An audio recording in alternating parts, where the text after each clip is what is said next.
Je m'appelle Andy Rugenge Lucien Tony. Je suis congolais, né au Congo, à Bukavu précisément. J'évolue en Inde. Je suis athlète bodybuilder. Je suis le premier athlète congolais international bodybuilder et reconnu par la Fédération congolaise d'haltérophilie. Je suis champion du monde de bodybuilding à Dubaï, Dubaï Master Show, aussi Boss Classic, et que vous voyez les trophées devant moi ici. En français, on appelle ça culturisme ou encore beauté plastique.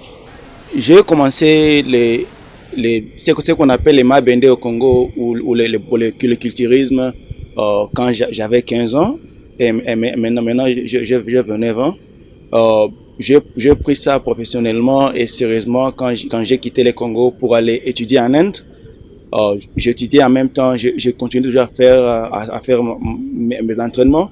C'est là alors où j'ai retrouvé où j'ai découvert que ce sport peut payer et ce sport peut aussi être représenté internationalement et que ce sport peut aussi nous donner à vivre, quoi.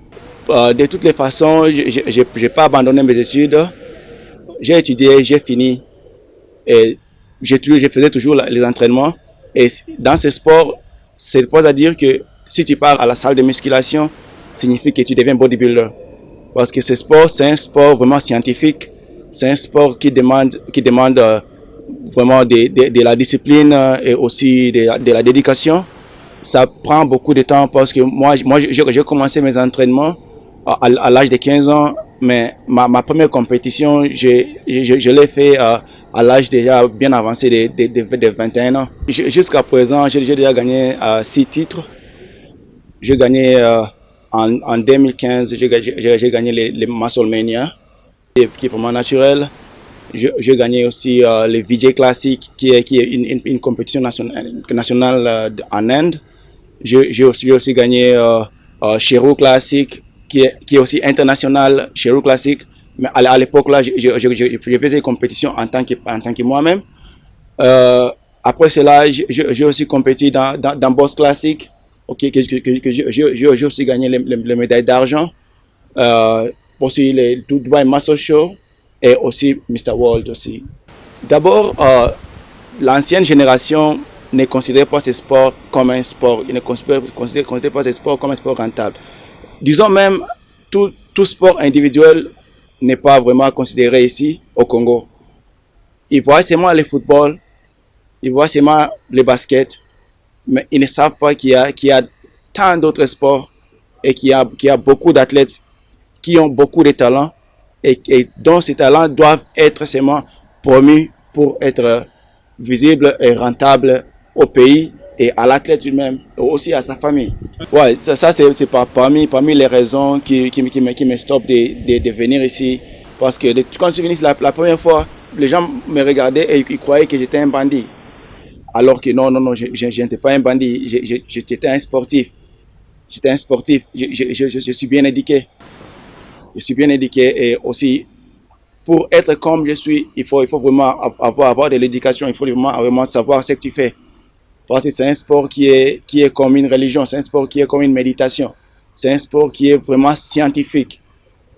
La nutrition, l'entraînement, la façon dont tu t'entraînes et aussi le repos. Aussi la physiothérapie pour que tes muscles soient au point. La prévention des blessures. Tout est scientifique et tout est calculé. Tout ce qu'on mange doit être calculé. Comme par exemple, je mange plus de 7 fois par jour. Aussi, c'est parmi les raisons qui me stoppent de venir parce que je vois que comment je vais manger au Congo. Nous sommes riches, mais nous n'avons pas la nourriture nous-mêmes. Comment je peux manger au Congo pour maintenir ma santé? Et même si je pourrais manger, la nourriture est plus chère qu'à l'étranger. Et troisième chose, les infrastructures. Il n'y a pas d'infrastructure ici au Congo qui peut satisfaire mes besoins. Et ces peu d'infrastructures qu'on a sont extrêmement chères qu'à l'étranger.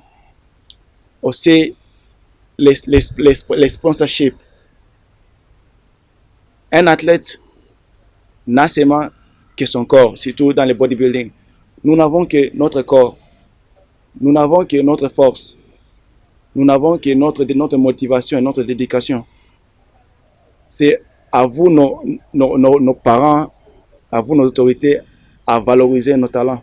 Quand j'étais en Inde, il y a de cela 3 ans, où je me documentais un peu concernant les businessmen du Congo. C'est là où j'ai rencontré le parcours de M. Eric Mandala, qui m'a inspiré. Allant de son parcours, voyant son parcours, j'ai été inspiré aussi de revenir ici. Et je me suis dit que non, voilà, je dois me rencontrer avec M. Eric Mandala pour voir ensemble comment on peut promouvoir ces sports. Aussi, je remercie aussi son Excellence, Monsieur le ministre des Sports, son Excellence, Monsieur Amos Mbayo, qui ne cesse pas de nous booster, de nous supporter. Moi, comme vous me voyez ici, je n'ai rien à offrir aux gens de Beni. On dit que tu offres toujours ce que tu as. Et voici les médailles que j'ai gagnées et les trophées. Les 2 médailles, je mets ça aux enchères. Tout celui qui s'appelle humanitaire, il y a 2 médailles qui sont aux enchères. Et vous pourrez me contacter directement. Il y a seulement 2 médailles. Tu penses que tu es humanitaire? Prends une de ces 2. Et aussi, les trophées, je remettrai ça au président, en main propre, à son Excellence, M. Félix Antoine Tshisekedi, chef de l'État. Je vous remettrai ça directement